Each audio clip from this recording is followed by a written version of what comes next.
Hello dear student, welcome. तो economics तो और बीके का सब बना दिया बच्चा। अभी जो तुम्हारा मैथ्स का पेपर था, अब इसको सॉल्व करते हैं बच्चे लोग। आया पेपर घुमा फिरा के, पर जो अपना लेक्चर देकर रहेगा खुश हो करेगा। जैसे सम सॉल्व कराया था वैसे आया था। 35 सम सॉल्व कराया था, सेम लेक्चर लिया था भाई। नकली वाला सम था, 73 डेज आया था, सिर्फ काउंट करके डाल देने का था। और ये भी असाइनमेंट वाला सम था, इजी था। मैं उल्टा स्टार्ट किया हूँ। इधर क्या आया था भाई, इक्वेशन वाला सम आया था, एकदम मस्त में सॉल्व करा दिया था। ओके। और एक तो ये कॉस्ट ऑफ लिविंग इंडेक्स का है, W/W। आपको कॉस्ट ऑफ लिविंग इंडेक्स दिया था 150, बस सॉल्व करके आंसर डाल देने का था, क्रॉस मल्टीप्लाई। और ये कौन सा था तुम्हारा, पॉइजन डिस्ट्रीब्यूशन था ना। इधर क्या लिखेंगे, एक्स के पे 0 डालेंगे, एटलीस्ट वन मतलब 1 minus P of 0। Simple answer था, 4 मार्क का। LPP ग्राफिकल किया था तुमने, मैक्सिमाइज। इजी इक्वेशन, फटक से ग्राफ मिल जाएगा। ओके। तो ये इधर ये दो बच्चा किया रहेगा, तो ये छोड़ दिया रहेगा, पर ये भी इजी था, कल वाले लाइव लेक्चर में था। फिर इधर तुमको क्या है, 52 कार्ड्स फेंका है, तो है ना, NS52 है, राइट। तो इधर क्या बोला, प्रोबेबिलिटी ढूंढना। तो ये वाला फॉर्मूला आएगा, बाइनोमियल डिस्ट्रीब्यूशन। कौन सा आएगा इधर, बाइनोमियल वाला आएगा। फिर पर तुम लोगों ने ये करके रखा, ये छोड़ दिया ना भाई, तुम लोगों ने किया ना तुम्हारा मशीन वाला, आइडल टाइम आइडल टू। इसका कमेंट में आंसर डाल देना। मूविंग एवरेज मैं बोला था 3 5 आया, 4 इस बार आने वाला है, तो 4 ईयर एवरेज आया रहेगा। ओके। तो डिवाइड बाई 8 किया रहेगा, तो लास्ट में सेंटर किया रहेगा। ओके। अब इधर था तुम्हारा नंबर ऑफ हेड्स, मतलब ये एक्स बनाने का था वेरिएबल, फिर प्रोबेबिलिटी निकालने का था, फिर मल्टीप्लाई करके फिर टोटल था। फिर ये तुमने इक्वेशन क्या है, पैराग्राफ पे इक्वेशन बनाने का था। सो सिंपल, ज़्यादा हार्ड था नहीं, एकदम इजी था।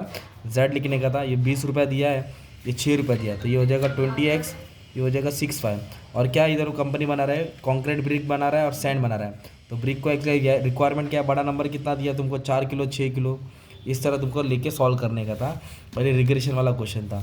अब इसकी ऑब्जेक्टिव्स की बात करूँ, तो ये पहला ऑब्जेक्टिव्स वही फर्स्ट पेपर का था, डेल ग्रेडर का था। और ये सेकेंड वाला ऑब्जेक्टिव्स तुम्हारा क्या था मालूम है, इसमें था end of the each period था। Moving average are useful in editing, trend component को पता करता है। और फिर इसको दोनों को प्लस करने का था, डिवाइड बाई 2 करने का था, 65 आ रहा है। और असाइनमेंट का क्या सम था, नहीं 65 आएगा भाई, कैसे है 90 और 40 है ना, एवरेज निकालने का ना अपना, डिवाइड बाई 2 करते हैं ना। ओके। ड्रॉपिश वॉल्यूम में, और फीचर आता तो स्क्वायर रूट निकाल देते। ओके। और ये क्या है, number of job to equal number of person at minimum cost है ना, मिनिमम कॉस्ट। और इसका आंसर 7 आ रहा है, शायद से चेक कर लेना, अगर गलत रहेगा तो कमेंट कर देना।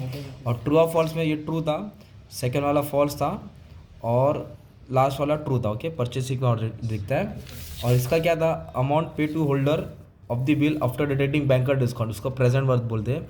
सिंपलेस्ट मेथड मूविंग एवरेज है। क्वांटिटी इंडेक्स का ये वाला फॉर्मूला लिखने का था, W डालने का था, Q1 Q0 वेट होता है, क्या होता है वो, वेट होता है। ठीक है, ये तुम लोग को डालने का था, सिंपल। मूविंग एवरेज इसका मेन था।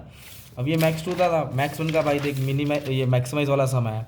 एक पार्ट को 84, एक 84 माइनस एक्स वाला सम था, एकदम मस्त में डब्बा डालने का था। तो ये करने की जरूरत ही नहीं, इसको बता दो, कैंसिल कर दो, एकदम ये वाला ही सम सॉल्व करने का था। ओके। नहीं फाड़ के क्यों फेंको, ये तुम्हारा ट्रुथ टेबल वेरीफाई करने का था। ओके। दोनों सेम आना चाहिए, नकली सम था। और ये जो किया रहेगा ना, उसको सलाम है भाई, मस्त प्रूफ था भाई, 1.5 पेज का था, तुम लोगों ने कर दिया रहेगा। पर एक ही करने का था, तो यही किया रहेगा, पर ये जो किया रहेगा बादशाह आदमी रहेगा। और ये मैंने कल ऑब्जेक्टिव्स में सॉल्व कराया था, 1 पेज का ऑब्जेक्टिव्स में सॉल्व कराया था। और साला 4 मार्क में 3 मार्क में ऐसा 9 में ना, आंसर भी याद कराया था मैंने। और फिर ये बाउंडेड बाय पैराबोला, ये 2 टेकिंग लॉग ऑन बोथ, मतलब ये 2 लॉग लेने का था, मतलब अलग अलग डेरिवेटिव निकाले, इसको taking log on both the side, इसको लेके फिर दोनों को ज्वाइन करने का था। ये वाला भी कराया था, 6 का था, 3 का स्क्वायर 9 लेके सॉल्व करने का था। और फिर ये बोला था भाई, है ना, एप्लीकेशन डेरिवेटिव्स का समय इसको टाइम पे दे दिया था, तो इन्वर्शन करने की ज़रूरत नहीं थी। जिसने इन्वर्शन किया उसने ये नहीं किया रहेगा। ये मैट्रिक्स का एग्जाम ईजी आया, कन्वर्स इन्वर्स काउंटर पॉजिटिव करने का था। अभी तुम्हारा ऑब्जेक्टिव है बच्चा, तो फर्स्ट का ऑब्जेक्टिव 3rd है, और सेकंड का मुझे मेरे ख्याल से सेकंड लग रहा है, अगर डाउट रहेगा तो कम देख लेना क्या है। 3rd का आंसर ये था 5/2, ये 4 मार्क का समान चाहिए था, ऑब्जेक्टिव में आ गया, ये ऑब्जेक्टिव में आ गया था। ओके। और फिर reason bounded by x square, इसको सॉल्व करके ये आंसर आ रहा है, ट्राई करके चेक कर लेना। इसका 2 ऑर्डर 2 डिग्री बड़ा है ना, 2 ऑर्डर 2 डिग्री आ रहा था। और इंटीग्रेटिंग फैक्टर्स को सॉल्व करके शायद से एक्स आ रहा था। और ये फर्स्ट फॉल्स है, सेकंड फॉल्स है, और लास्ट वाला क्या तुम्हारा ट्रू मिल रहा है। ओके। और ये रेवेन्यू इसको सॉल्व करेंगे, फॉर्मूला में डालेंगे तो 40 आएगा। और इसका EX इंटीग्रेशन बोला था ना, फर्स्ट वाले को सॉल्व करके ये वाला बन रहा था, EX फर्स्ट वाला आएगा। और इसका ये कुछ इस तरह फंक्शन बना था। ओवरऑल पेपर मतलब 4-3 मार्क का सम ईजी आया था, ऑब्जेक्टिव्स हार्ड था, मानता हूँ। ऑब्जेक्टिव्स मेरा भी मिस्टेक हो गया रहेगा, कमेंट में डाल देना। और सब लेक्चर मैंने अपलोड कर दिया था, BK इको का भी पढ़ा दिया, अच्छे से चेक कर लेना। ठीक है, thank you very much and all the best for exam.